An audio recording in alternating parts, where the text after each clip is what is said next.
Hi friend, welcome to game of inning. आज की इस वीडियो में हम बात करने वाले हैं कुछ अपडेट्स की और स्मैकडाउन में कॉडी रूड्स रैंडी ऑर्टन को लेकर क्या दिखाई दिया, केवल उसके बारे में ही। एकदम वाहियात एपिसोड था स्मैकडाउन का, मतलब बोरिंग गो होम शो था ये रेसलमेनिया से ठीक पहले। बात करना चाहता भी नहीं था मैं इसके बारे में, लेकिन हाँ, रैंडी ऑर्टन और कॉडी रूड्स के बारे में बात कर लेते हैं। शो की शुरुआत में हमें रैंडी ऑर्टन रिंग में दिखाई देते हैं। वो आके बोलते हैं, मैं सबसे पहले ये कहने वाला हूँ, मुझे पैट मैकेफी की ज़रूरत नहीं है। सच ये है कि मैं चाहता हूँ कि वो मेरे साथ रहे। पैट मैकेफी सबसे बड़ा शूटर है इस कंपनी का। वो मुझे वो नहीं कहता जो मैं सुनना चाहता हूँ। मुझे ये सुनने की नीड है, जो मुझे करना है अपने हिसाब से करना है। मैं वो बनूं जो मैं हूँ। किसने सोचा था, कौन सा सेट है। पैट मैकेफी को सुन रहा हूँ। रेसलमेनिया 42 आ रहा है, मैं एलिमिनेशन चैम्बर जीत जाता हूँ। मैं मैकिंटायर से लड़ने वाला हूँ। मुझे पता है मैं कैसे लड़ सकता हूँ ड्रू मैकिंटायर से, कैसे टाइटल जीतना है उससे।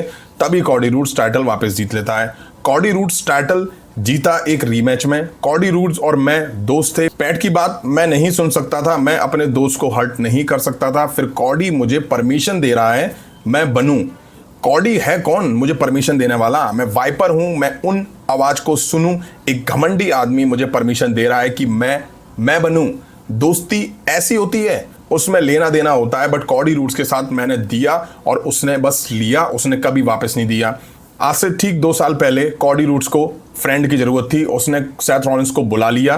किसको चूज करा उसने? सेथ रॉलिंस को। उसने मुझे कॉल भी नहीं करा, उसने लिया बस। सोलो सिकोआ का ब्लड लाइन पूरा कॉडी रूड्स पे था। मैंने क्या करा? मैंने दोस्त की तरह हेल्प करी। मुझे क्या मिला? मुझे अनाउंस टेबल पे दे मारा। मेरी इंजरी हुई, मैं चला गया। सबसे बड़ी बात यह कि WWE चैंपियनशिप मैच मिलता है केविन ओवेंस के साथ। और केविन ओवेंस क्या करता है? मैंने उसकी इतनी हेल्प करी, मैंने उससे बात करने की कोशिश करी, बट एक पाइल ड्राइवर मुझे मिलता है, करियर एंडिंग मूव, जिससे मेरा करियर एंड हो सकता था। कॉडी रूड्स लेता रहा। पैट मैकेफी ने मेरे लिए काफ़ी कुछ करा है। कॉडी को लगता है कि तेरी हेल्प करते करते मेरी लेगेसी सालों से बर्बाद हो रही है। कल रेसलमेनिया में मैं अपनी सब गलती सुधारूंगा। मैं कल नंबर 15 लेके जाऊंगा। सबसे डेंजर 3 वर्ड्स कर दूंगा मैं तेरे साथ, RKO। तो कुल मिला के यहाँ पे रैंडी ऑर्टन ने ये बता दिया कि भाई मैंने हील टर्न क्यों करा है कॉडी रूड्स पे। उन्होंने वजह यहाँ पे बता दी है। चलो ठीक है, अब मेन इवेंट में हमें कॉडी रूड्स दिखाई देते हैं। आगे भाई साहब बोलते हैं, सो किस बारे में बात करनी है? इन भाई साहब से ये पूछो कि एक दिन से भी कम टाइम बचा है, कुछ घंटे बचे रेसलमेनिया को होने में, तो भाई साहब उसके बारे में बात होगी। खैर, कॉडी रूड्स कहते हैं कि मैं पिछली 3 रेसलमेनिया के बारे में बात नहीं करूंगा। कोई है जो मेरे से पंगा लेना चाह रहा है। जो फाइनल बॉस का ऐलान था वो ट्रेविस स्कॉट था, या वो जिसका नाम मैं नहीं लेने वाला हूं, उसको घर चले जाना चाहिए इस साल। कल रात आसान है, 2 लोग आमना सामना करेंगे। सबसे प्रेस्टिजियस प्राइस के लिए रैंडी ऑर्टन फेस करेगा मुझे। अब यहाँ पे कॉडी रूड्स ने रॉक का नाम लिया यहाँ पे। अब मैं आपको बताऊं, शॉकिंग यहाँ पे ये रहा कि CM पंक हमें मेन इवेंट में कॉडी रूड्स को इंटरप्ट करते हुए दिखाई दिया। हालांकि पहले अपडेट आ गई थी कि CM पंक आएंगे स्मैकडाउन के मेन इवेंट में। अब मुझे जो लगता है वो ये कि CM पंक को WWE ने इसलिए बुलाया हुआ कि भाई जो स्मैकडाउन का लास्ट एपिसोड है रेसलमेनिया से पहले, उसको थोड़ा हाइप करा जा सके। लेकिन मुझे लगता नहीं है कि WWE ये सोच रही होगी। सोच रही होती तो शायद इस एपिसोड में कुछ अच्छा दिखा पाती।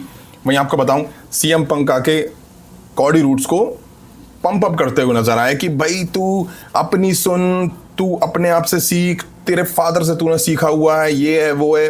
दोनों के बीच में इलू इलू दिख रहा था। मतलब इतना वाहियात प्रोमो इन दोनों के बीच में, जिसका कोई सेंस नहीं था, जिसका कोई लॉजिक नहीं था। इतना कचरा एपिसोड था स्मैकडाउन का ये कि भाई CM पंक को बुला के भी तुमने हाइप नहीं करा और इसकी ऐसी कम तेजी करवा ली। मतलब इतनी बकवास बातें हैं जिसका कोई सेंस नहीं था, सेंसलेस बातें थी। अरे कॉडी का मैच रैंडी के साथ है, दोनों को कन्फ्रंटेशन दिखा दो।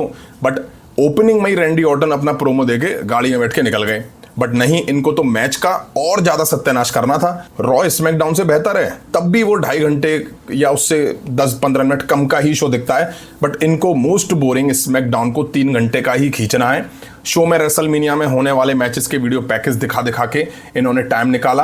अब आपको क्या ही बताऊं मैं इस एपिसोड के बारे में। इतना दिमाग फट रहा है ना कि सुबह सुबह उठो और इतना वाहियात एपिसोड देखना पड़ता है स्मैकडाउन का यार। वहीं ऐसा ही कुछ प्रोमो हमें रॉ के मेन इवेंट में दिखाई दिया था, लास्ट रॉ के एपिसोड में, जहां रोमन रेंज और CM पंक इलू इलू कर रहे थे। दोनों एक दूसरे पर प्यार लौटा रहे थे। CM पंक और कॉडी रूड्स भी एक दूसरे पर प्यार ही लौटाते हुए नजर आए। हाथ जोड़ते हैं भैया स्मैकडाउन से, तो मैं तो परेशान हो चुका हूं। नेक्स्ट बात कर लेते हैं पेज के बारे में। जैसे कि फॉर्मर WWE और AEW सुपरस्टार पेज को लेके एक बड़ी अपडेट सामने आई है। बताया जा रहा है कि Paige has sign with WWE, re-sign with WWE। It means Paige ने WWE के साथ वापस से साइन कर लिया है कॉन्ट्रैक्ट। मल्टी ईयर डील बताई जा रही है। वैसे आपको बता दूं एक और बड़ी अपडेट इनसे जुड़ी सामने आ रही है।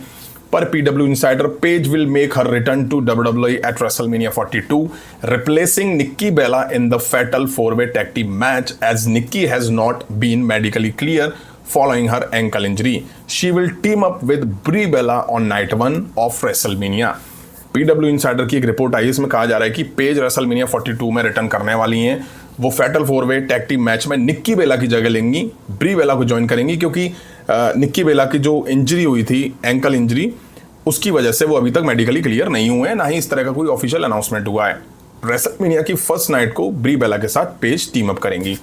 पहले अपडेट ऐसी थी कि निक्की बेला अगर क्लियर नहीं होती हैं तो बेला ट्विंस को इस मैच से हटा दिया जाएगा, आस्का और कायरी सिन को डाल दिया जाएगा, बट अब ब्री बेला को ज्वाइन करेंगी पेज। तो मैं तो बहुत एक्साइटेड हूँ पेज को देखने के लिए, क्योंकि मुझे शायद याद आ रहा है तो शायद 2017 से रेसल नहीं करा है पेज ने। उसके बाद उन्होंने इन रिंग एक्शन से रिटायरमेंट ले लिया था, फिर वो कुछ टाइम जनरल मैनेजर के तौर पे दिखाई नहीं थी, फिर वो इंजरी की वजह से छोड़ गई थी WWE, और फिर वो AEW में रेसल करती हुई दिखाई दी थी। अब वापस से WWE में दिखेंगी। नेक्स्ट बात कर लेते हैं रेसलमेनिया 42 के स्टेज के बारे में, जिसको फाइनली रिवील कर दिया गया है। कुछ ऐसा होने वाला है रेसलमेनिया 42 का स्टेज लुक। अब सवाल ये कि ये कैसा लग रहा है, तो भाई कुछ खास मुझे तो नहीं लगा, ये चीपड़ सा लुक लग रहा है, मैं क्लियर बोलूँ। क्रिएटिविटी के नाम पे कुछ नहीं दिख रहा है। ऐसा लग रहा है कि WWE ने फॉर्मेलिटी करी है स्टेज बना के। अभी 3-4 दिन पहले जब कंस्ट्रक्शन शुरू हुआ था तो मैंने अपनी वीडियो में कहा भी था कि भाई इतनी जल्दी ये कैसे बिल्ड करेंगे, बट देख के लग रहा है ऐसा बिल्ड करना था तो 2 दिन में ही कर लेते। स्टेज के नाम पे बस 2 पिलर खड़े करे हैं, उन पे LED पैनल, साइड में LED पैनल, बस पैनल ही पैनल से स्टेज को बना के रख दिया गया है। अब आप सोचो, प्राइस इतने हाई इवेंट के टिकट प्राइस, उसके हिसाब से क्या ही स्टेज दिए इन्होंने। मुझे लगता है ज़्यादा से ज़्यादा प्रॉफिट बनाया जा सके, इसलिए स्टेज पे पैसा भी खर्च नहीं कर रहे हैं लोग WWE वाले। ये हाल हो गया WWE का। एक सऊदी अरेबिया है जो रॉयल रंबल की स्टेज को रेसलमेनिया 42 के लेवल से भी हाई तगड़ा बना देता है, और एक ये है। नेक्स्ट बात कर लेते हैं हम। रोमन रेंस ने CM पंक के अगेंस्ट रेसलमेनिया में होने वाले मैच से पहले कुछ शॉकिंग स्टेटमेंट दे दिया है। रोमन रेंस कहते हैं कि CM पंक से पूछते हैं पहले कि वो भाई पैसा कमाने का क्या फ़ायदा अगर तुम्हारे कोई बच्चे ही नहीं हो जिन्हें वो पैसा नेक्स्ट जनरेशन को दे सकें। सबसे पहले तो फिली, तुमने काम के 10 साल गंवा दिए, बर्बाद कर दिए। तुम ठीक ठाक अपना गुजारा कर रहे हो, लेकिन तुम अमीर नहीं हो दोस्त। अगर तुम्हारे पास नेक्स्ट जनरेशन ना हो जिससे तुम ये पैसा दे सको, तो फिर ऐसे पैसे का क्या मतलब है।